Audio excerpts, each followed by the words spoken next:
Frères et sœurs, chers amis, à l'heure où je vous parle, vous le voyez, l'enfant Jésus n'est pas encore couché dans la crèche, mais près de Marie et de Joseph, déjà brille la lumière de Bethléem.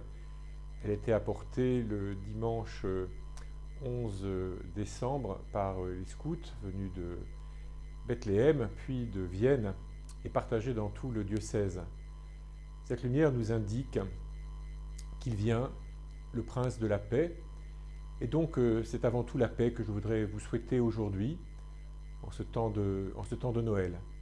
La paix dans vos familles, pour ceux et celles qui ont la joie de se réunir les leurs, ou d'être réunis avec les leurs. La paix entre les nations, et vous savez combien il y a besoin de prier pour cela. Nous pensons évidemment à l'Ukraine, nous pensons au peuple russe, aux familles qui sont atteintes en Ukraine et en Russie, par la mort ou par la blessure de l'un des leurs, par ceux et celles en Ukraine qui ont perdu leur maison. Nous pensons aussi à l'Arménie, nous pouvons penser et prier pour le Liban, pour la Syrie, mais aussi pour le Burkina Faso, le Mali, le Niger, l'Est du Congo démocratique. Beaucoup de pays dans le monde connaissent la guerre et la violence.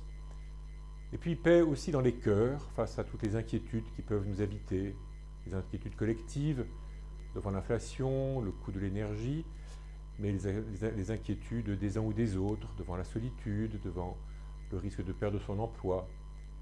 Mais à Noël, nous recevons dans cet enfant qui est couché, qui va être couché dans la mangeoire, nous recevons l'assurance que Dieu veille sur nous et que Dieu vient avec nous.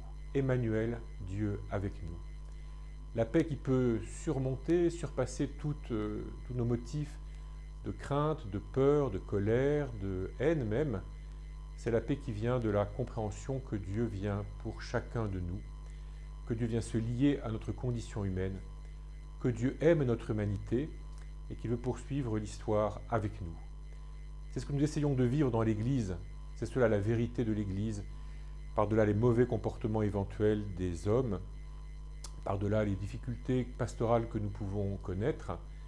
L'Église, c'est la communion que nous formons parce que Dieu s'est lié à nous et que nous acceptons d'être liés par lui les uns aux autres.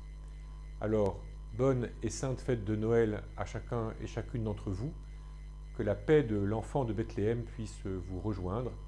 Gloire à Dieu au plus haut des cieux et paix sur la terre aux hommes qu'il aime.